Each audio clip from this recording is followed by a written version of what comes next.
So this is the hardest part. One of the things that I never thought I would really share or talk about, but I'm gonna talk about it. I actually didn't even think it would happen so soon, but it did, and here we are. So we adjust.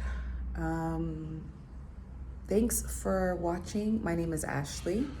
On this channel, I talk about living and doing business here on the continent of Africa. I live in Johannesburg, South Africa with my daughters. And one of the hardest things about this journey and this life are the things that you try to prepare for, but essentially when they happen, you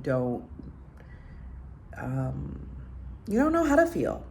So about 3 weeks ago, my dad passed away, and I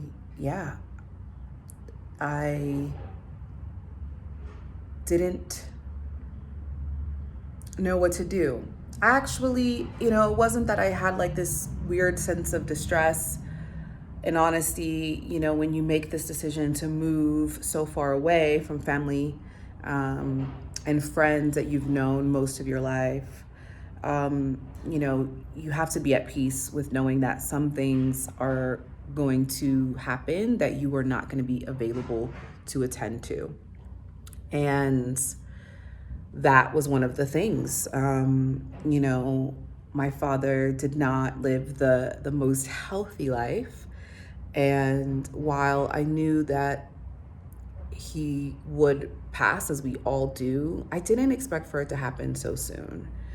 And the day that I got kind of notified that he was ill, or really in critical condition, I was getting mixed messages from, my brothers, my nieces, moms, my father's ex-wives, my siblings, and I was a bit confused because I was just like, okay, what's happening?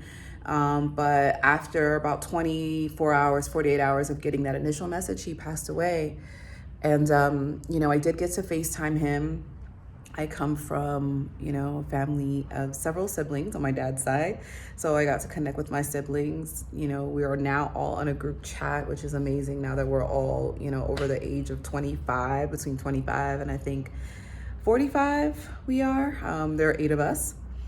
And so that has been the light that has come out of this experience. But I do talk to people regularly and they ask me, well, what about aging parents or family? Don't you worry about that? And quite honestly, I'd lived all over the US. I moved around for work, for school, even as a child. And the way that we operate in the US, I think when we think about family and we kind of ruminate on that idea and that concept, is people are so busy living their lives, surviving, working hard, that the likelihood of you connecting with family on a regular basis, unless you live in the same town with them, within an hour away, you see family, once a year, twice a year, 3 times a year. And in this case, I hadn't seen my father in some years and many of my siblings for a really long time because we lived all over the country. And so my family dynamic is different from many people's, but it was a decision that I made knowing that I would miss these things and knowing that I would have to be at peace with them. And I'm so grateful that I did a lot of work around healing my relationship with my father prior to this happening. I am so grateful and affirmed that our relationship, even as he has passed on and now is in the ancestral realm, or is, in that space, we will be closer than ever. And the purpose of the work of the life that I have been fortunate enough to live is proof, I guess, right? That all is happening in my favor. Everything works in divine good. and the connections that I have now, again, with my siblings, and, just the fact that we're now communicating every day, going from having not talked for years to speaking and hearing from each other every day. Like, it's a beautiful thing.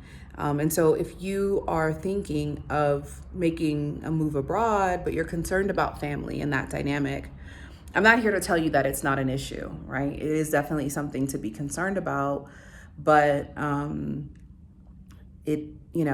move to a place where you can have a direct flight to your family, or make sure that you schedule that time in advance so that you're able to connect and reconnect with them. Having 2 children, it's just not feasible or sustainable for me to be able to travel back and forth. But again, great news is now my family has somewhere to travel to outside of the country that will also feel like home when they arrive to visit me. And so, I'm sharing this message weeks after this has happened. I've had weeks to process this. I had weeks where I was just in my house, quite frankly, in this bedroom, not leaving my flat. But I found peace, and I am so confident in my purpose and the divine experience that I'm having, and the reason why I have made this move. And I'm very clear on that. And so your why is so important when moments like this happen to try to shake you, because it can all change in a drop of an eye if you're not confident and clear in your purpose. And so I hope this video was valuable and resonated with you. Thank you to all of those that, called and checked on me and sent love. I am so grateful for this community. I'm so grateful for the work. I am headed to the 9th Congressional gathering of the Pan-African Union, African Union, to celebrate with the Minister of International Relations tonight.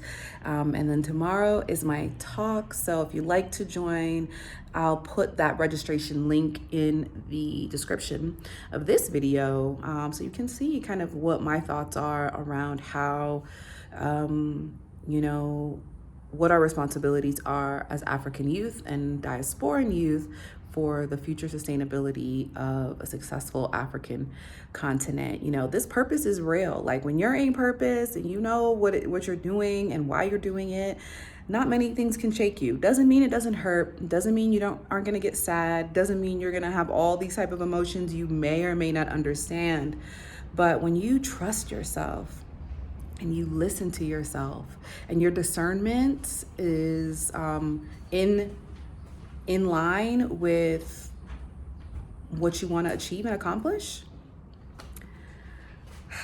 that's something that is just unexplainable and